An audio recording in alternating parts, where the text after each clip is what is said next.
Nagaland public service commission की तरफ से आपकी रिक्रूटमेंट अनाउंस कर दी गई है। ये रिक्रूटमेंट आपकी यहाँ पर असिस्टेंट प्रोफेसर की पोजीशन पर रहने वाली है। इसमें एलिजिबिलिटी क्राइटेरिया क्या है, कौन से कैंडिडेट्स इसमें अप्लाई कर सकते हैं, सिलेक्शन का प्रोसेस यहाँ पर क्या रहने वाला है, सैलरी कितनी क्या रहेगी, कैसे आपको इसमें अप्लाई करना है, ये सारी डिटेल मैं आपको इस वीडियो में शेयर करूंगा। चैनल पे अगर आप नए हैं तो चैनल को अभी सब्सक्राइब कर ले। तो नागालैंड पब्लिक सर्विस कमीशन की तरफ से आपकी रिक्रूटमेंट आई है। अब इसमें आपको कैसे अप्लाई करना होगा, तो आपको इसकी ऑफिशियल वेबसाइट npsc.nagaland.gov.in इस पर ही जाकर अप्लाई करना होगा। ठीक है, ये आपकी कॉमन एजुकेशनल सर्विस एग्जामिनेशन में आपकी है और कॉमन एजुकेशनल सर्विस एग्जामिनेशन आपका कंडक्ट किया जाएगा, जिसके बिहाफ पर आपका यहाँ पर सिलेक्शन होगा। ठीक है, अब बात करते हैं यहाँ पर पोस्ट की, कौन कौन सी पोस्ट यहाँ पर है, कितनी कितनी क्या यहाँ पर वैकेंसीज हैं category wise, plus education qualification क्या मेंशन्ड है। तो पहली पोस्ट यहाँ पर है असिस्टेंट प्रोफेसर केमिस्ट्री डिपार्टमेंट में। टोटल नंबर ऑफ जो वैकेंसी है वो यहाँ पर आपकी है 14। इसमें अगर आप कैटेगरी वाइज देखोगे तो अनरिजर्व कैटेगरी में आपकी 3 वैकेंसी है, आई कैटेगरी में आपकी 7 वैकेंसी, बीटी पोचुरी में आपकी 1 वैकेंसी, बीटी फोम में आपकी 1 वैकेंसी, बीटी संगतम या फिर कैटेगरीज है रिजर्वेशन वाइज आप यहाँ पर देख रहे हो 1 वैकेंसी है, बीटी जिम चुंगर में आपकी यहाँ पर 1 वैकेंसी रहने वाली है। एजुकेशन क्वालिफिकेशन की बात कर ले, अगर आपने मास्टर्स कंप्लीट किया है केमिस्ट्री में प्लस आपने नेट क्वालिफाई किया है या फिर अगर आपने पीएचडी की है तो फिर आप इसमें अप्लाई कर सकते हो असिस्टेंट प्रोफेसर केमिस्ट्री डिपार्टमेंट में। ठीक है, और यहाँ पर अगर आप देखोगे इस टेबल में क्या मेंशन्ड है इस कॉलम में, तो preference will be given to specialised subject as under. तो अगर आपने इस पर्टिकुलर सब्जेक्ट में मास्टर्स किया है, आपने मास्टर्स जब डिग्री कंप्लीट की है उसमें आपके ये सब्जेक्ट रहे हैं तो फिर आपको यहाँ पर प्रेफरेंस मिलेगी। ठीक है, यही चीज आपकी यहाँ पर मेंशन्ड है। 3 पोस्ट यहाँ पर फिजिकल केमिस्ट्री, 1 पोस्ट आपकी इनऑर्गेनिक केमिस्ट्री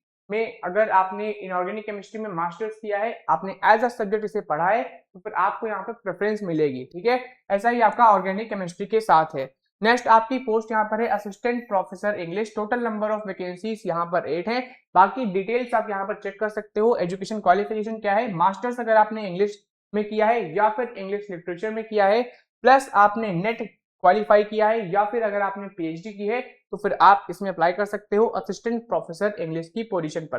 फिर नेक्स्ट आपकी यहाँ पर वैकेंसी जो है वो आपकी यहाँ पर है असिस्टेंट प्रोफेसर आपके सोशल साइंस में। तो यहाँ पर आप देख सकते हो पॉलिटिकल साइंस में आपकी वैकेंसी है और टोटल नंबर ऑफ वैकेंसी सिर्फ और सिर्फ यहाँ पर आपकी 2 ही है। नेक्स्ट यहाँ पर मास्टर्स किया है पॉलिटिकल साइंस में प्लस आपने नेट या फिर पीएचडी किया है तो फिर इसमें अप्लाई कर सकते हो। नेक्स्ट आपका है असिस्टेंट प्रोफेसर जियोलॉजी, सिर्फ यहाँ पर आपकी 1 वैकेंसी है और ये वैकेंसी आपकी आई यहाँ पर रिजर्वेशन यहाँ पर है कैटेगरी है उसको, उसमें ही आपकी यहाँ पर 1 वैकेंसी है। मास्टर्स अगर आपने किया है जियोलॉजी में विद नेट या फिर अगर आपने पीएचडी किया है तो फिर आप इसमें अप्लाई कर सकते हो। नेक्स्ट आपकी है assistant professor mathematics. Total number of vacancies यहाँ पर मैथमेटिक्स डिपार्टमेंट में 16 वैकेंसी है। क्वालिफिकेशन क्या है, अगर आपने मास्टर्स किया है मैथमेटिक्स में विद नेट या फिर अगर आपने पीएचडी किया है तो फिर आप इसमें अप्लाई कर सकते हो। ठीक है, इसके अलावा अगर आपने मास्टर्स में ये सब्जेक्ट पढ़े हैं तो फिर आपको यहाँ पर प्रेफरेंस मिलेगी अदर कैंडिडेट से कंपैरिजन में। तो ये चीज आपको ध्यान रखनी है। नेक्स्ट यहाँ पर पोजीशन यहाँ पर है असिस्टेंट प्रोफेसर फिजिक्स की।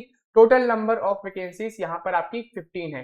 क्वालिफिकेशन मास्टर्स किया है फिजिक्स में या फिर नेट और पीएचडी क्वालिफाई किया है तो फिर इसमें अप्लाई कर सकते हो। नेक्स्ट आपकी है assistant professor geology. Total number of vacancies यहाँ पर 15 है। ठीक है, बाकी कैटेगरी वाइज आप यहाँ पर चेक कर सकते हो। इस नोटिफिकेशन को मैंने अपने टेलीग्राम ग्रुप पर अपलोड कर दिया है, तो आप हमारे टेलीग्राम ग्रुप को ज्वाइन कर ले, लिंक आपको डिस्क्रिप्शन पे मिल जाएगी या फिर चैनल के जब आप अबाउट सेक्शन में जाओगे तो वहां पर आप लिंक एक्सेस कर सकते हो। ठीक है, बाकी आप यहाँ पर देखोगे तो प्रेफरेंस यहाँ पे किस कैंडिडेट्स को कितनी क्या मिलेगी पोस्ट वाइज यहाँ पर मेंशन्ड है। ठीक है, अगर आपने इस पर्टिकुलर सब्जेक्ट को पढ़ा है अपने मास्टर्स में तो फिर आप इसमें अप्लाई करो और आपको यहाँ पर प्रेफरेंस मिलेगी। फिर नेक्स्ट यहाँ पर है assistant professor botany. Total number of vacancies यहाँ पर आपकी 15 रहने वाली है।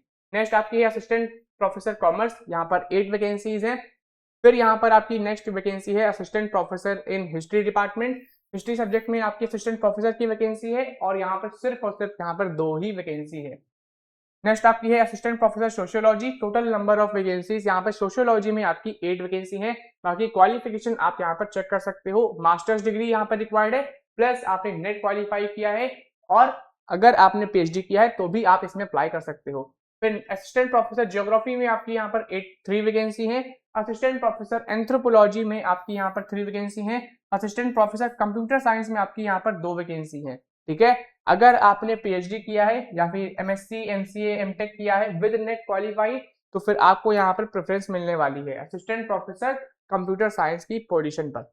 फिर नेक्स्ट आपकी यहाँ पर है असिस्टेंट प्रोफेसर एओ। यहाँ पर आप देख सकते हो सिर्फ आपकी यहाँ पर 2 ही वैकेंसी हैं, ठीक है। नेक्स्ट आपकी assistant professor in education, total number of opportunities यहाँ पर आपकी 5 है। अगर आपने मास्टर्स किया है एजुकेशन में, एमएड किया है, नेट क्वालिफाई किया है या फिर पीएचडी किया है, तो फिर आप इसमें अप्लाई कर सकते हो। असिस्टेंट प्रोफेसर इकोनॉमिक्स में आपकी यहाँ पर 8 वैकेंसीज रहने वाली हैं।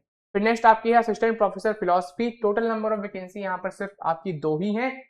असिस्टेंट प्रोफेसर फिजिकल साइंस में आपकी यहाँ पर 1 वैकेंसी है और ये वैकेंसी आपकी अनरिजर्व्ड कैटेगरी में है।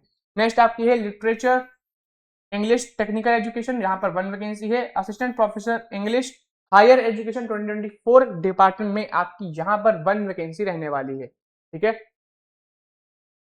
फिर नेक्स्ट आपकी यहाँ पर पोस्ट है, यहाँ पर आप देख सकते हो ये सारी आपकी यहाँ पर पोस्ट मेंशन है। ग्रेजुएट टीचर की भी यहाँ पर वैकेंसी है, जैसे कि ग्रेजुएट टीचर साइंस में आपकी 3 वैकेंसी है, ग्रेजुएट टीचर मैथमेटिक्स में आपकी 9 वैकेंसी है। असिस्टेंट प्रोफेसर बॉटनी की भी पोस्ट है, यहाँ पर सिर्फ और सिर्फ 1 वैकेंसी है। असिस्टेंट प्रोफेसर केमिस्ट्री में आपकी यहाँ पर 1 वैकेंसी है। तो ये सारी वैकेंसीज आपको यहाँ पर मेंशन्ड है, यहाँ पर आप चेक कर सकते हो, इसे रीड कर सकते हो। अब इसमें एजुकेशन क्वालिफिकेशन क्या रिक्वायर्ड है वो भी मैंने आपको बता दिया है। यहाँ पर थोड़ा और डिटेल में यही चीज मेंशन्ड है। मास्टर्स डिग्री आपकी कंप्लीट होनी चाहिए, मिनिमम आपके 55% मार्क्स आपने ऑब्टेन किए हो मास्टर्स डिग्री में, तो ही आप अप्लाई कर सकते हो। अगर आप रिजर्व कैटेगरी से हो, SC ST कैटेगरी से हो, तो फिर आपको 5% का रिलैक्सेशन भी इसमें प्रोवाइड किया गया है, ठीक है। और ये डिग्री आपकी फुल टाइम होनी चाहिए, ऑनलाइन या डिस्टेंस मोड में आपकी डिग्री नहीं होनी चाहिए। इसके अलावा अगर आपने पीएचडी किया है, नेट सेलेक्ट क्वालिफाई किया है, तो ही आप इसमें एलिजिबल हो। तो ये चीज आपको ध्यान रखना है, यहाँ पर 3rd पॉइंट में आपका ये चीज मेंशन्ड है।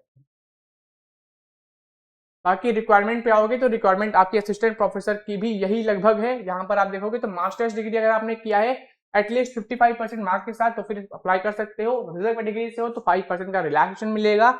Plus candidates applying for post of assistant professor for city must appear separate optional papers, ठीक है। तो ऑप्शनल पेपर में भी आपको अपीयर होना होगा, यहाँ पर ये चीज मेंशन्ड है। Requirement for the post of lecturer की बात करें टेक्निकल एजुकेशन डिपार्टमेंट में, तो सिविल इंजीनियरिंग की जो पोस्ट है, जो डिपार्टमेंट में वैकेंसी है, उसके लिए क्वालिफिकेशन क्या है, BTech मिनिमम 60% मार्क्स से कंप्लीट किया है तो अप्लाई कर सकते हो सिविल इंजीनियरिंग डिपार्टमेंट में। इलेक्ट्रॉनिक्स एंड इलेक्ट्रिकल इंजीनियरिंग में बात करें, अगर आपने BTech किया है मिनिमम 60% मार्क्स से, तो फिर आप electronics and electrical engineering department में अप्लाई करोगे, ठीक है। ऐसे ही अगर हम MSc फिजिक्स, केमिस्ट्री, मैथमेटिक्स और इंग्लिश की यहाँ पर बात कर लें, तो आपके मिनिमम 60% मार्क्स आपके इसमें होने चाहिए। ये जो आपने मास्टर्स डिग्री की है फिजिक्स में या फिर केमिस्ट्री में या फिर मैथमेटिक्स में या फिर इंग्लिश में, मिनिमम आपके 60% मार्क्स होने चाहिए। अगर आप SC ST कैटेगरी से हो तो मिनिमम आपको यहाँ पर 5% का एज रिलैक्सेशन प्रोवाइड किया जाएगा, ठीक है। यही चीज आपकी यहाँ पर मेंशन्ड है। अब बात करते हैं स्केल ऑफ पे की, कितना क्या आपकी यहाँ पर सैलरी रहने वाली है। पे लेवल यहाँ पर क्या है, तो असिस्टेंट प्रोफेसर का जो UGC पे लेवल है वो आपका पे लेवल यहाँ पर 10 रहने वाला है। लेक्चरर का यहाँ पर पे मैट्रिक्स लेवल 13 रहेगा, जिसमें स्केल ऑफ पे मेंशन्ड है 15,600 से लेकर 39,100 रुपीज, प्लस आपका ग्रेड पे मेंशन्ड है 5,400। पीजीटी का यहाँ पर जो पे लेवल है वो आपका लेवल 11 है। सैलरी आप यहाँ पर देख सकते हो 40,800 रुपीज से लेकर 1,29,200 रुपीज पर मंथ तक सैलरी रहने वाली है। जीटी का जो ग्रेजुएट टीचर की जो पोस्ट है उसका पे लेवल यहाँ पर 9 रहेगा और ग्रेड पे 3,400 है। स्केल पे की बात करें 9,300 रुपीज से लेकर 34,800 रुपीज यहाँ पर आपका स्केल ऑफ पे यहाँ पर मेंशन्ड है। मिनिमम एज कितनी आपकी यहाँ पर रिक्वायर्ड है, तो मिनिमम एज आपकी 21 ईयर यहाँ पर है और मैक्सिमम एज आपकी यहाँ पर 32 ईयर है। ये आपकी अनरिजर्व कैटेगरीज के लिए है, ठीक है। बाकी जो रिजर्व कैटेगरीज है उसको यहाँ पर अपर एज लिमिट में एज रिलैक्सेशन भी प्रोवाइड किया गया है, जैसा कि यहाँ पर आप पढ़ सकते हो। SC ST को 5 इयर्स का, गवर्नमेंट एम्प्लॉयज को यहाँ पर अपर एज लिमिट में रिलैक्सेशन प्रोवाइड किया गया है 5 इयर्स का। PWBD कैटेगरी को यहाँ पर 10 इयर्स का, प्लस अगर वो PWBD प्लस रिजर्व कैटेगरी से आता है SC ST से, तो उसको अलग से आपका एज रिलैक्सेशन प्रोवाइड किया जाएगा। यही चीज आपकी यहाँ पर मेंशन्ड है, ये आप यहाँ पर पढ़ सकते हो। अब एप्लीकेशन OTR आपकी कब से स्टार्ट हो रही है, तो 12 मई से आपकी एप्लीकेशन स्टार्ट हो रही है और इसकी जो लास्ट डेट है, जो एंडिंग डेट है आपकी है 30 मई 2026। तो 12 मई से लेकर 30 मई तक आप इसमें अप्लाई कर सकते हो। यहाँ पर डेट ऑफ एग्जामिनेशन यहाँ पर देखो, यहाँ पर डेट भी आ गई है कब आपका रिटन एग्जाम कंडक्ट किया जाएगा। तो आपका 11 जुलाई 2026 को आपका रिटन एग्जामिनेशन यहाँ पर कंडक्ट किया जाएगा, ठीक है। बाकी जो गाइडलाइंस है, टर्म्स एंड कंडीशंस है, वो आप कंडीशंस यहाँ पर पढ़ सकते हो। तो काफी अच्छी अपॉर्चुनिटी है, इसमें जरूर अप्लाई करें और ऐसे ही अपडेट्स के लिए चैनल को भी सब्सक्राइब कर लें। धन्यवाद।